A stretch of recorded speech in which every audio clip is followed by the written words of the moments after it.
Welcome to the Statewide Clinical Network Conversation Series. This is a new series for CEIH.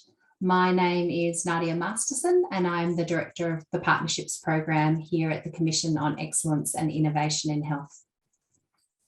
Would love to commence by acknowledging that the land we meet on today is the traditional lands of the Kaurna people, and we respect their spiritual relationship with their country. We also acknowledge the Kaurna people as the custodians of the Adelaide region, and that their cultural and heritage beliefs are still as important to the living Kaurna people today. Welcome everyone. I'm going to start off with a really brief background to the CEIH and the clinical networks before I hand over to the key presenters today for today's presentation. For those of you unfamiliar with the CEIH, or the Commission on Excellence and Innovation in Health, we're the lead agency for innovation in healthcare in South Australia. And we bring consumers, clinicians, and other collaborators and carers together to turn ideas into better healthcare. We've got a really tiny vision. It's to create better healthcare for all South Australians. We look to do this and work towards this vision by creating new ideas for better healthcare and looking at this through a range of different portfolio areas, including partnerships, patient-reported measures or PRMs, clinical informatics, information, and of course the clinical networks, which is the key reason why we're here today. So the statewide clinical networks are groups of health professionals, health consumers, organisations who in a particular clinical area collaborate together to try and work towards that better quality of healthcare. They have strategic oversight from a steering committee led by a CEIH clinical lead and or a consumer lead. So today's palliative care clinical network is an excellent example of a co-lead. The clinical networks operate across the continuum of care, including both private and public healthcare, including the local health networks, of course. And they work to identify and collaborate and resolve those strategic problems to make those significant changes in the healthcare system. So just briefly, these are the 8 statewide clinical networks, and today you're here to hear from the Palliative Care Network team. And what's really important with the clinical networks is sustainability, and we look at this through this model for transition and capability. So what it does is highlights capability building as a key mechanism that we use to work towards longer term sustainability.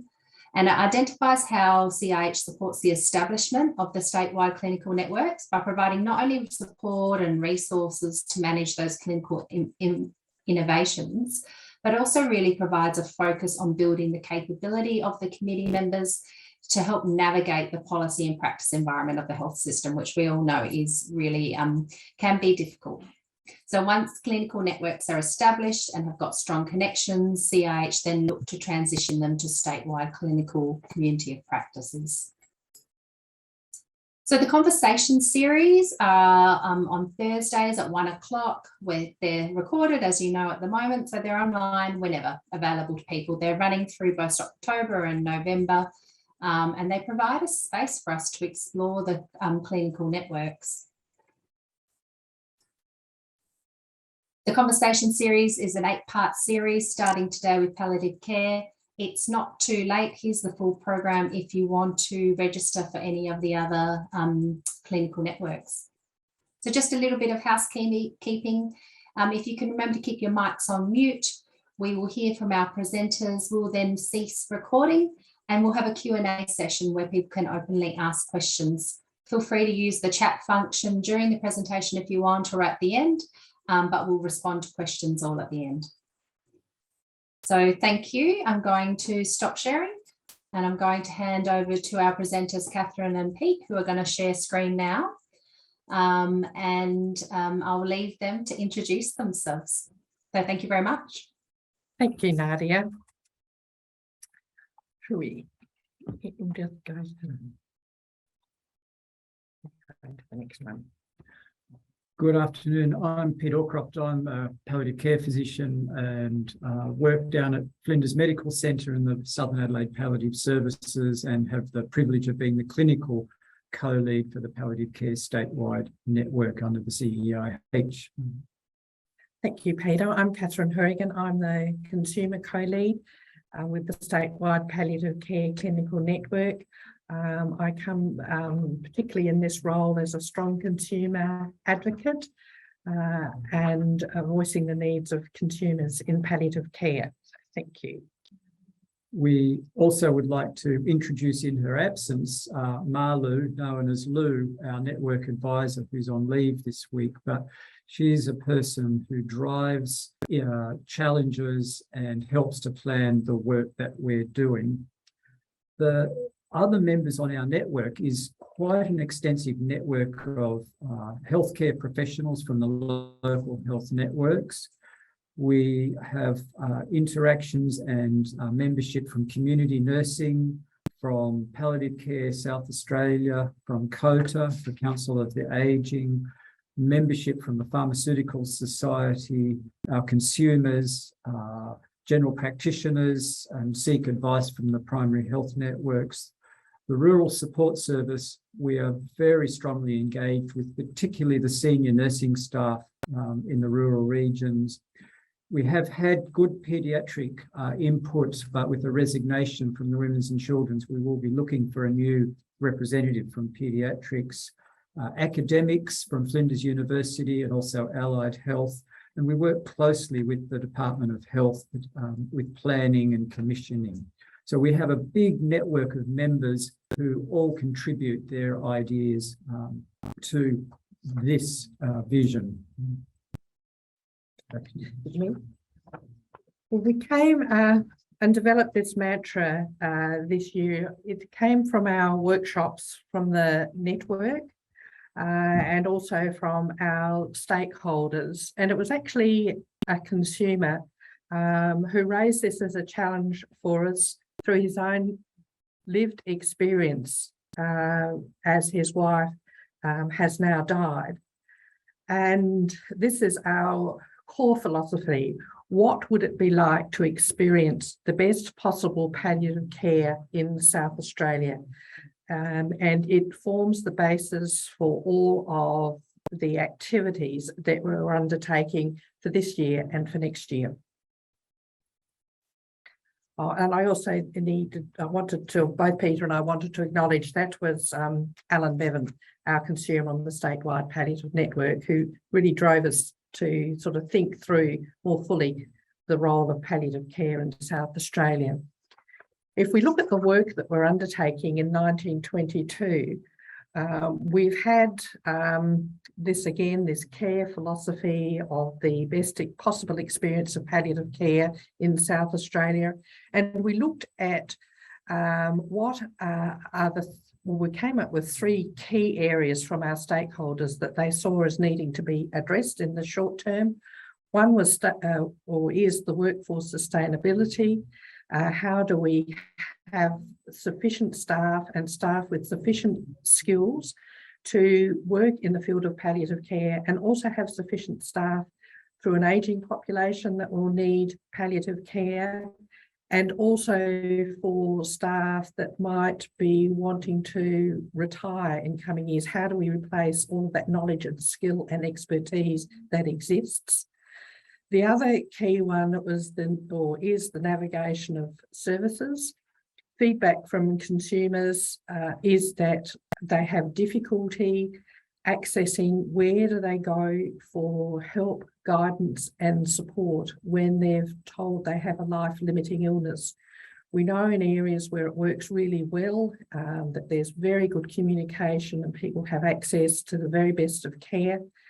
But the feedback from the general community is, unless they've got a health background or have friends within healthcare who can help them access services or know where to go to access services, they're in a bit of a muddle and they don't know quite where to go. The next key area is the partnerships, and this comes from survey and discussions that we've had with clinicians from within the local health network, who are being asked to provide or gather a lot of information.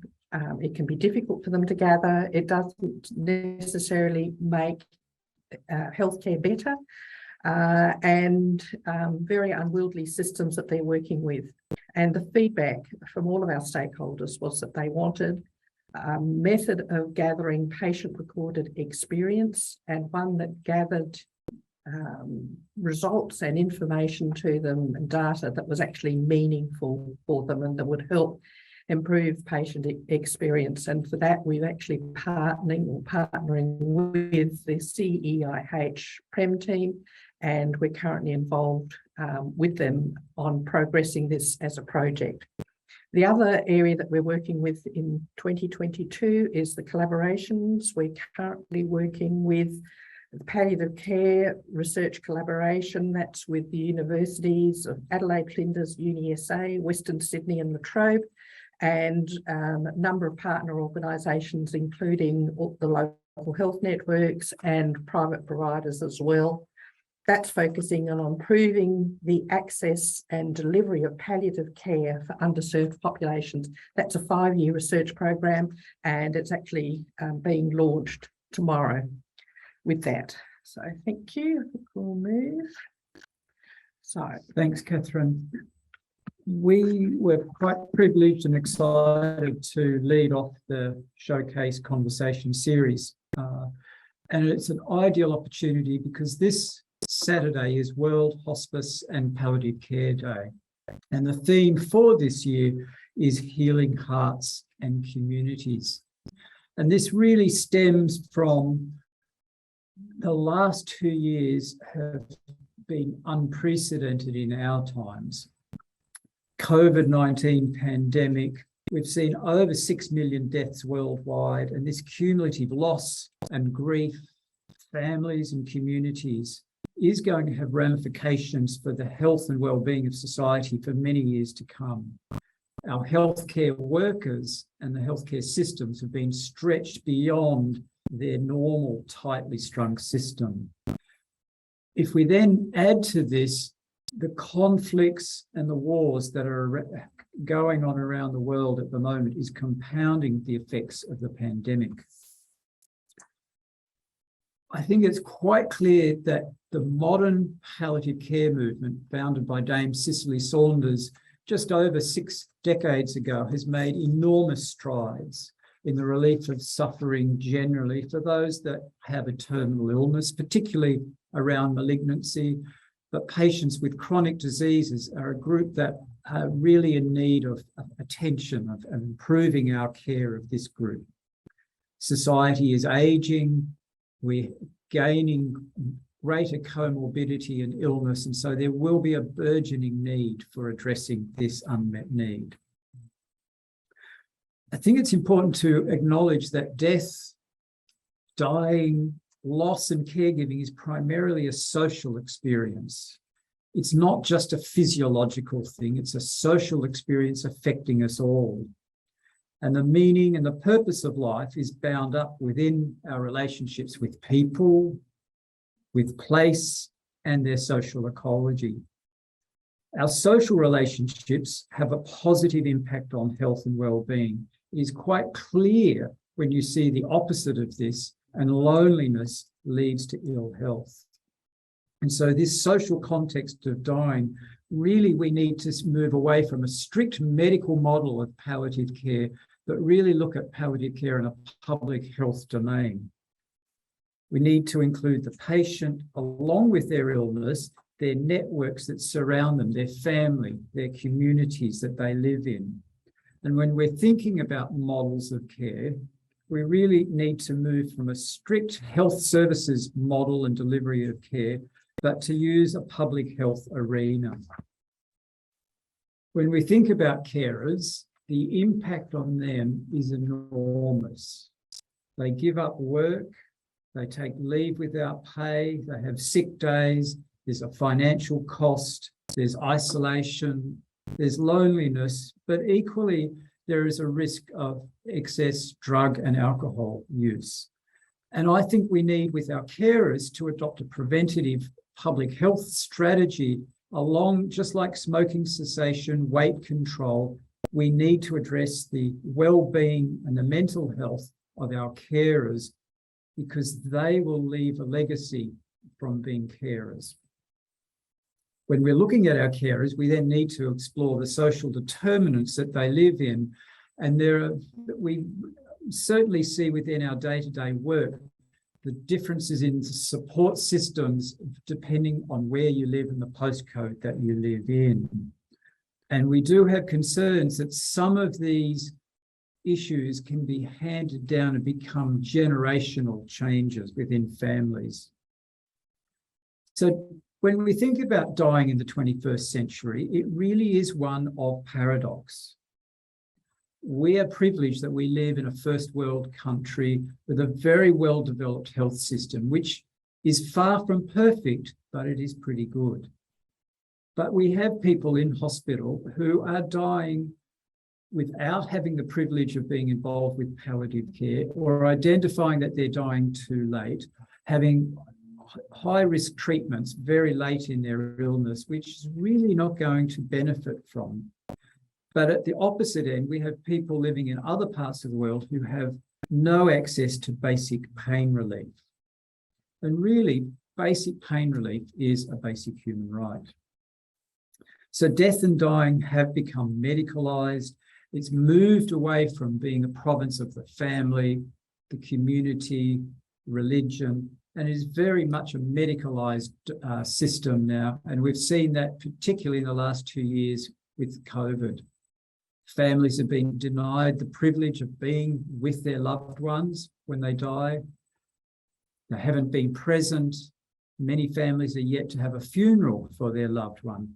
And the time has passed now to have that funeral.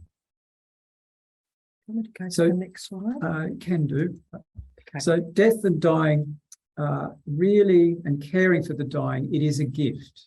It is a privilege to care for someone who is dying. But dying does remind us of our fragility, and death and life are intimately bound together.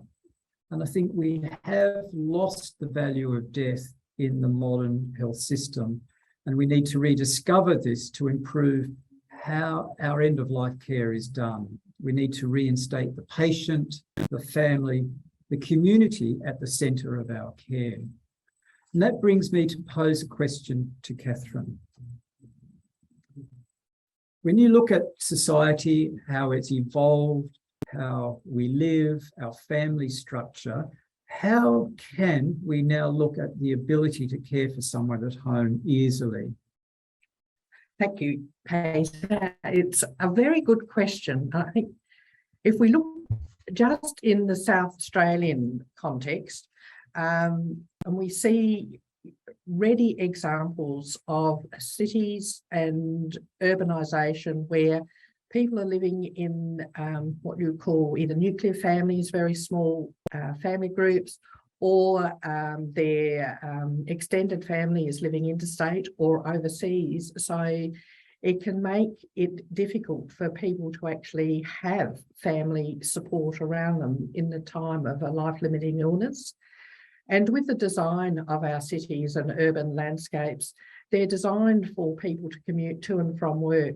They're not designed for human interaction, the social gatherings that used to, and they exist in some cultures where you've got extended families living in the same dwelling, a lot of support being able to be provided to them. And if we contrast that to our rural settings where we've all got many, many examples of, you know, if a farmer or their family is in strife, the community more often will rally around them, support. Farmers will help with fencing, they'll help, you know, get the cattle fed, they'll harvest, people are providing loads of meals. And sadly, that is something that is lost in the cities. There are social organisations, and some of the schools will have got food programs set up where they can help us as family that's in sort of dire circumstances, and, you know, someone's really, really ill and perhaps even in the process of dying. So one thing that's actually being raised that can perhaps address that is what they call compassionate communities, which is a structure of usually within local governments, or death cafes have been set up where they're trying to overcome that barrier for the humanity of caring for one another in the workplace. So we have to try and adapt to the city structures that we've got, which is not helping us in the way that death and dying was once covered in cultures past. Thanks, Peter. Does that cover it for you? I think so. Okay. Okay, if I can ask you a question, because we're great together. We like asking questions of one another. And one thing that's been extended to me from the consumers is I'll just go back. That's working. There we go. Is how do you talk to patients and consumers about they've been diagnosed with a life-limiting illness? And one thing that consumers raise with me is they're told, not necessarily, this is not by specialist palliative care providers, but they are saying, well, go home and get your affairs in order. And I thought I'd like to ask that question of Peter, who is experienced and also working with people who have got this diagnosis. And how do you speak to them? And what does it, what can you offer them? Thanks, Kathryn. I think it is not well taught in undergraduate medicine. It's not well taught to the student nurses when they're going through university, and they often don't see good examples of it. And it is stressful to raise a difficult conversation, and there are many reasons people will put up for why they may not have that difficult conversation, because it is time consuming for some. They don't feel confident. They've never talked about it before, and they don't want to say the wrong thing. And some people are even worried about a self-fulfilling prophecy. So I think it starts with being comfortable with having difficult conversations and practicing it ahead of time. And there are a number of programs that are underway trying to address this. I think when I'm addressing someone and talking to them, I want to find out about them. I want to learn about them as an individual and with their family, of who they have been, what's important to them, what are their goals, how do we best care for you to provide the best care we can, and then start to also explore what sort of treatments they would like to have and where they would say that's enough is enough. And I particularly think help run the motor neurone disease clinic for South Australia, and that's an illness where their ability to speak is lost, their ability to breathe is lost. And so we actually need to have conversations quite early on before someone loses that ability to speak easily. They can still communicate with artificial devices such as eye gaze technology, but having those discussions early and sensitively, but really looking at who the person is, what's important, what would their goals be, and also finding out if you were so unwell that you couldn't speak, who would you like to speak on your behalf? Whilst it is time consuming at that point in time, I actually think it's a positive discussion, not a negative one, and it actually will save time in the long run, because you will have documented in your notes, but also possibly officially on an advanced care plan, documents that outline for other healthcare workers what would be important, who's important, who will speak for you if you are unable to. So that time investment up front actually can save a lot of time further down the track, but it does take practice and time. So Nadia, if we can hand back to you now for general comment and questions. Thank you so much. Fabulous. And we might just stop recording there.